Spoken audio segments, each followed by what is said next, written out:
তো বেসিক্যালি এটা হচ্ছে ক্লাসিক 350। এতে একটা সমস্যা এসছে, তো সমস্যাটা তোমাদের সামনে আমি শেয়ার করি। এই সমস্যাটা হচ্ছে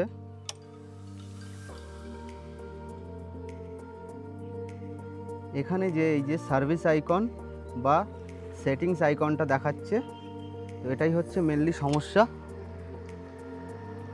তো এই সমস্যাটা শুধুমাত্র রয়্যাল এনফিল্ডের ক্লাসিক 350-তে নয়, এই টাইপসের যতগুলো গাড়ি আছে, মেটিওর হোক বা মানে হান্টার 350, এই টাইপসের রয়্যাল এনফিল্ডের একটা সমস্যা। তো এই সমস্যাটাকে কিভাবে দূর করা যায় বা এই সমস্যা থেকে কিভাবে এই সমস্যাটাকে সলভ করা যায়, সেটা আজকে তোমাদের সামনে আমি করে দেখাবো। তো চলো তাহলে দেখা যাক।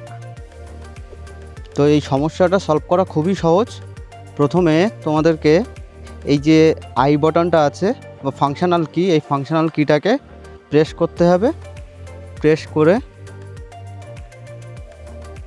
ট্রিপ টু সেট করতে হবে। ট্রিপ টু সেট করার পরে এটাকে প্রেস করে হোল্ড করে রাখতে হবে যতক্ষণ না 0 হয়।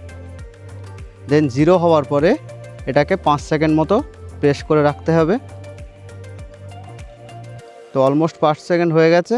হয়ে যাওয়ার পরে এই ইগনিশানটাকে অফ করে দিতে হবে, কিন্তু এপাশের ফাংশনাল কিটা কিন্তু ছাড়লে হবে না, এটাকে প্রেস করে হোল্ড করেই রাখতে হবে। এবার এটাকে অফ করার পরে 10 সেকেন্ড মতো হোল্ড করতে হবে।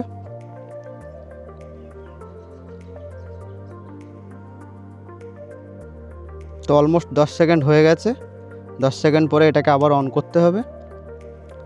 তো করলাম, করার পরে কিন্তু এটা এখনও আছে। তো যতক্ষণ না এটা চলে যাবে ততক্ষণ ধরে এটাকে আমাকে হোল্ড করে রাখতে হবে। ব্যাস, বুম, এটা কিন্তু এখান থেকে গায়েব হয়ে গেছে। তো এই প্রসেসে কিন্তু তোমরা সবাই ক্লাসিক 350, হান্টার 350 বা মেটিওর এই টাইপসের রয়্যাল এনফিল্ডের সমস্ত বাইকগুলো থেকে এই সার্ভিস আইকন বা সেটিংস আইকনটাকে তোমরা রিমুভ করতে পারবে। এই ছিল ছোট কিন্তু খুবই একটা ইম্পর্টেন্ট জিনিস। যারা প্রথম গাড়ি কেনে তারা প্রত্যেকেই সবাই এটাকে ফেস করে আর ঘাবড়ে যায়। তো ঘাবড়ানোর কিছু নেই, দিস ইজ দ্য সলিউশন। তো দেখা হচ্ছে পরের ভিডিওতে।